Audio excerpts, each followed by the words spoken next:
Veraval bar association દ્વારા તારીખ 18/3 રોજ આવેદનપત્ર આપી આજથી તમામ પ્રકારના દસ્તાવેજ નોંધણીની બહિષ્કાર કરેલ હોય તેની ગિરીશ જાની, વેરાવળ બાર એસોસિએશનના એડવોકેટ સભ્ય, રજિસ્ટ્રેશન ડિપાર્ટમેન્ટના નોંધણી નિરીક્ષક શ્રીએ તારીખ 7/3/24ના રોજ જે પરિપત્ર બહાર પાડેલ છે અને તેમાં જે જોગવાઈઓ કરેલ છે, જે જોગવાઈઓ મુજબ દસ્તાવેજની કામગીરી કરતા વકીલો અને પિટિશન અને બોન્ડ રાઇટર્સની જવાબદારી, પક્ષકારો જો ઇન્ટેન્શનલી પોતાની રીતે કંઈ પણ ખોટું કરતા હોય તો તેની તમામ જવાબદારી વકીલો ઉપર ઠોકી બેસાડતો જે તગલગી પરિપત્ર બહાર પાડેલ છે તેનો ધી વેરાવળ બાર એસોસિએશને તારીખ 18/4/2023ના સામાન્ય સભામાં સર્વાનુમતે ઠરાવ પાસ કરી અને તેનો સખત વિરોધ નોંધાવેલ છે. અને તે ઠરાવના અનુસંધાને ગઈકાલે અમે લોકોએ નોંધણી સર નિરીક્ષક શ્રી એટલે કે ઇન્સ્પેક્ટર ઓફ રજિસ્ટ્રેશન ગુજરાત સ્ટેટને સંબોધીને એક આવેદનપત્ર પણ આપેલ છે અને અમારી લાગણી inspector of registration Gir Somnath મારફત તેના સુધી પહોંચાડેલ છે. તેમજ ગઈકાલની અમારી બાર એસોસિએશનની સામાન્ય સભામાં સર્વાનુમતે જે કંઈ નક્કી થયું છે તે મુજબ અમે જિલ્લા કલેક્ટર શ્રીને પણ ગઈકાલે આવેદનપત્ર આપેલ છે અને આજથી ધી વેરાવળ બાર એસોસિએશનના ગઈકાલના 18/3/2024ના ઠરાવ મુજબ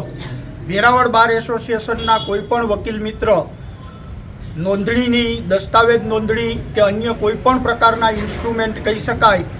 એવા નોંધણી માટે ફરજિયાત હોય તેવા કોઈપણ દસ્તાવેજોની નોંધણીની કાર્યવાહીથી સદંતર અળગા રહેવાનું નક્કી કરેલ છે. અને તે મુજબ આજરોજ અમે સર્વે વકીલ મિત્રો અહીંયા સબ રજિસ્ટ્રાર કચેરી સમક્ષ એકઠા થયા છીએ. જ્યાં સુધી આ પરિપત્રમાં સુધારો વધારો અથવા તો આ પરિપત્રને રદ જાહેર કરવામાં નહીં આવે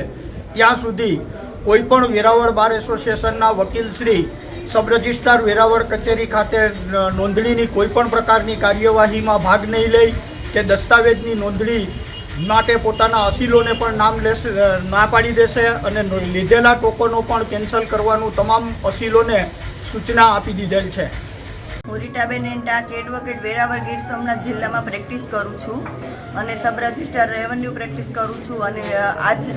7/3/2024થી જે ઠરાવ આવ્યો જે વકીલોની વિરુદ્ધમાં છે કે અમારા માટે અમારું હિત જોખમમાં છે એટલા માટે અમે દસ્તાવેજનો બહિષ્કાર કર્યો છે. કલેક્ટર ઓફિસે જઈ અને 18/3/2024 પણ એક ઠરાવ આપ્યો છે. સબ રજિસ્ટ્રાર કચેરીમાં પણ એક ઠરાવ આપેલો છે અને આજથી દસ્તાવેજની તમામ વકીલ મિત્રોએ સાથે મળી અને નક્કી કરેલું છે કે આજથી કોઈ પણ દસ્તાવેજ સબ રજિસ્ટ્રારમાં સાટા કરાર,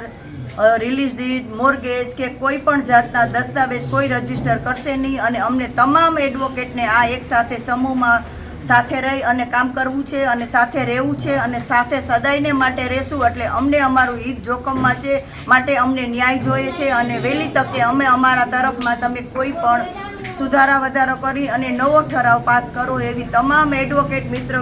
નમ્ર વિનંતી છે.